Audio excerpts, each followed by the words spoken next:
everybody, welcome to another video. This one is the Walcom Carbonio 190 Ego, or Ego 190 Carbonio, whichever way you want to say it.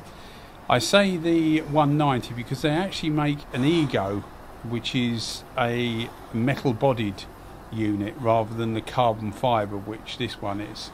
So it's the carbon fibre version of the Ego basically, and they call it the 190 because that's supposedly how much it weighs, although on my scales it weighed 197, which incidentally is the same as the LPH80. Now I'll put a link to an unboxing video I did of the, well, it was the Carbonio 360 and also this 190, and I physically compare it to the LPH80 and a couple of other miniguns so that you can see the size, because it's very small. It's the same size as the LPH80 but with a bigger head, and by head I mean the cap basically, where the air comes out and the paint comes out.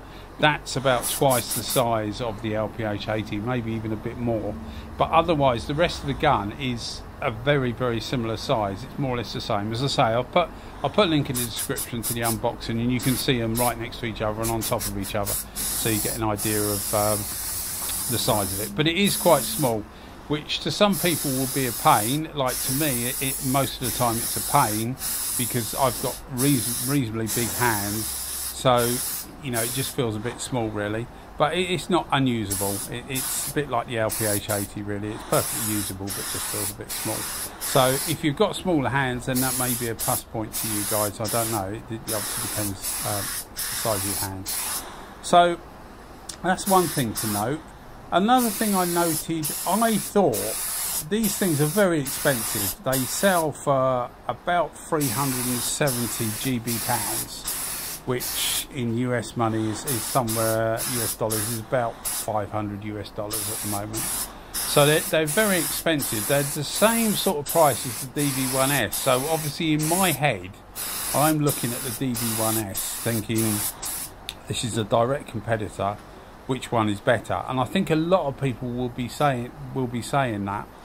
So we'll answer that question in a minute. But one thing I will say, like, you know, the gut reaction to the DV1S and this one is that this seems like better value, and the reason it seems like better value is because you get two pots. You get the pot that's on it, which is about 125 millilitres, which is, you know, for the bike stuff and that I do, and for a lot of touch-up repairs, things like that, will be enough. You know, 125 millilitres of clear or base will be enough. This tank actually takes about 210, 220 of base and of clear, so I would need to, and I did need to, just top the pot up between each coat, but that's fine because you're waiting for it to dry, etc.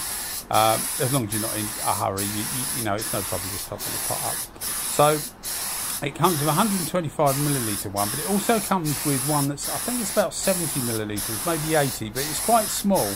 You'll see it again if you go to the unboxing video, which will be in the link. You'll see it there, and it's actually quite small, which is very handy if you're doing things like bike frames, wheels, things like that. You don't want a big pot really, because you're not going to use loads of material. You want manoeuvrability of the gun, and also sometimes a bigger pot can hit things because they're, you know, just in the way. If you're doing the side of a car or whatever, it's no problem at all, is it? Because you're just going from left to right, left to right, left to right, and it's, I was going to say easy, it's fairly straightforward. But with, you know, if you're doing stuff, as I say, like bike frames, more intricate stuff, then manoeuvrability in the size of the gun is quite important. So, you know, depending what you're doing, that's going to be a plus point, I guess. So, hand on heart, which is the better gun between the DV1S and this one? I've got to say, of the two, I probably prefer this one, and that's not because it's a better gun, because if you're, by better gun, you're thinking the finest atomization, the DV1S, in my opinion, is still the most fine atomization you can get with a minigun. It's very expensive, but it is worth the money if that is your criteria. This one is not quite as good, although it is very, very good. So don't get the impression that I'm thinking this isn't good, because it is very good. It's a very good gun. But what it is, it's more, in my opinion, it's more universal, which is what I was saying. If you've watched my videos on the SRO Pro Lite and the DV1S, again, I'll try and remember to put a link in the description. But I was comparing the two, and one is like £120, which is $150 US dollars more than the other. So there's quite a big price difference. And when you sort of like look at the guns, and using this and the DV1S, this one to me is more universal. And that's what I think about the SRI Pro Lite compared to the DV1S. If you're using it, the DV1S, purely for smart repairs, and you're using this one purely for smart repairs, I would think the DV1S is probably better, because it has got a finer atomization. So if you're trying to blend in, you know, where you've done your patch repair, if you're trying to blend that in, a nice, fine, even atomization or mist out to where it feathers in or blends in, is a good idea. And this one would be capable of doing it just as well. But to me, it puts out a little bit more material, and it's a little bit more of a bigger little gun, if that makes sense. Now, for what I do, what I use miniguns for, this is better, because it's not as fine a finish, but you don't need that finer finish most of the time, to be fair, because it's still capable of a very, very good finish. For me, I like the fact that you get the digital gauge. I don't actually like the digital gauge on this gun, because it's too big. I know you can take the digital part off, but it's still faffing about, really, whereas a nice small gauge. And when we get to the end of this video, when I did this actual video, it was about, I think it was the second time I'd used the gun, and I've got one on the end which is a different tank, different colour, just doing the clear coat, because I was a little bit disappointed with the clear coat on this, and I just wanted to hone it a bit better so that I could, you know, tell you guys what this gun is genuinely like. So I've got another video tagged on the end of the same gun, different tank, same clear coat, etc., and you'll see that the finish is actually really, really good. So to me, the seat off the pants is that this gives better value, because, as I say, you get the two pots in the two different sizes, which is good. I know you can get different pots for the DV1. Well, I think, yeah, you can get different pots for the DV1S, because it's the same thread as the SRI Pro Lite, and you can get a bigger pot for that. But obviously, if it comes with it, it just makes it feel more part of the package and more worth it. And the digital gauge is actually, on this, is quite good, although I wouldn't recommend it on the Ego 190, because it's just too big. A nice small gauge on one of these, and as I was getting to, but I keep getting drawn off to different things. You'll see the video, the second video that I've tagged on the end, has got a little RC2, which is a Segola mini gauge, and that's really nice in something like this, because it's nice and small and compact. So if you want to skip all the rest of me chatting, then you know, go ahead and go to that one, and you'll see the smaller gauge. But it really lays the base coat on nice, this gun, up to a level of the DV1S, I think. Very, very, very, very nice. Very controllable. The gun's really controllable.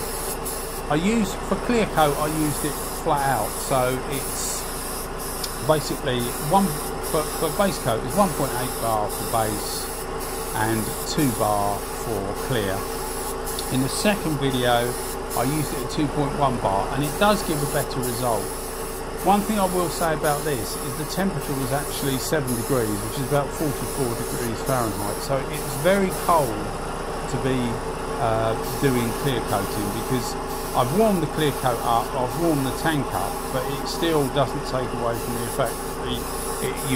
You're spraying in a very cold environment, which is not conducive to a good finish, because if you can get a bit of heat in there, the clear coat runs out better, it goes off quicker, which means you'll get less little nibs in it, because the clear coat's not tacky for so long, etc., etc. So it's still a very good finish, I think, but as I say, it is cold, so you know, bear that in mind, I suppose, when you judge it.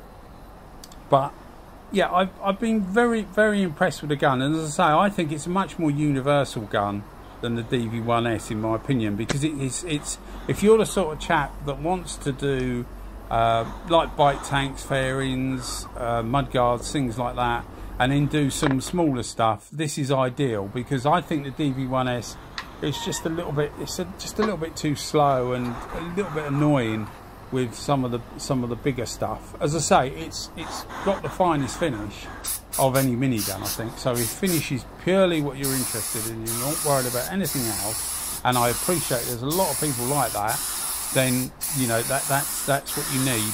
But for the most part, especially in smart repairs, you're trying to mimic the factory finish, so you don't want the flattish finish, because it'll look really odd if you've got, you know, the centre of a door where the scratch was or whatever really shiny, and you've done the whole door. So you've done your patch repair in the middle as far as the base coat goes, feathered it out or blended it out, sprayed your whole door with clear, and then you step, you know, take your masking off and step back, and you've got this really shiny flat door, and the rest of it doesn't quite look the same.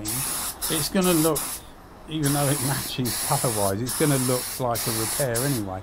So, you know, as I say, a lot of people want a super flat gun, but it's not normally necessary most of the time. But you know, if you want me to say which one sprays the best, I think it's the DV1S basically. But I would prefer this gun over the DV1S. The lightness of it is quite handy, although you'll see again when I compared it to the LPH80, it's actually the same weight as the LPH80. Although the LPH80 is all metal, it's actually the same weight. And I think the LPH80 atomises finer than this does, but the LPH80 is a totally different animal in that it runs at a lot lower pressure, puts out a lot less material, a lot smaller fan, so it's much slower.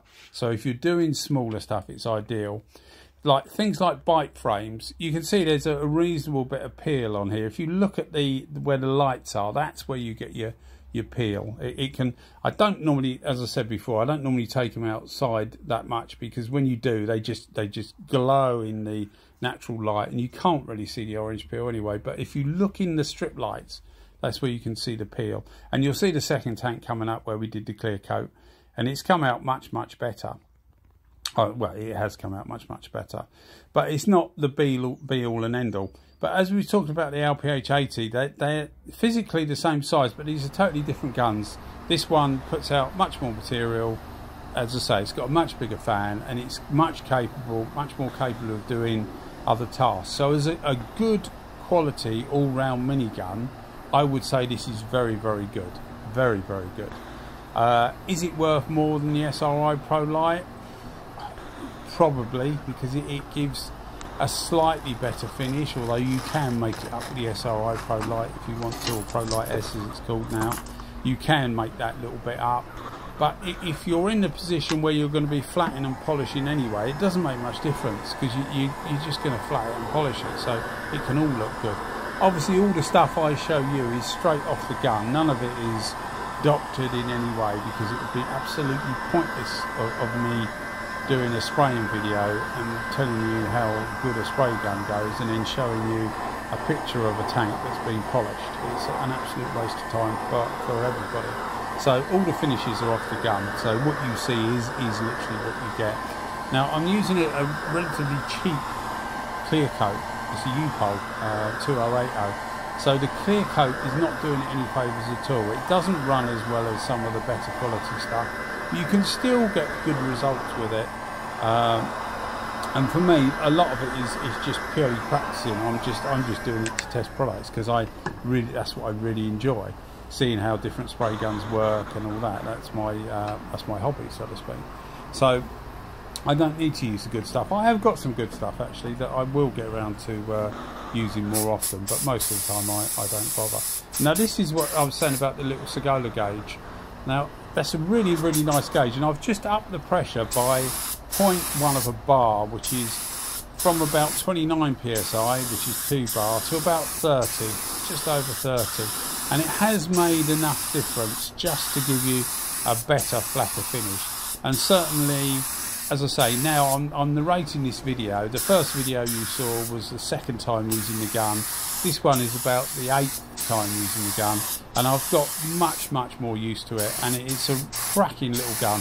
And as I say, I reckon it, although you get with the DV1S, you get 2 different tips, I reckon this is better value for money than the DV1S, because you get a really good quality gauge.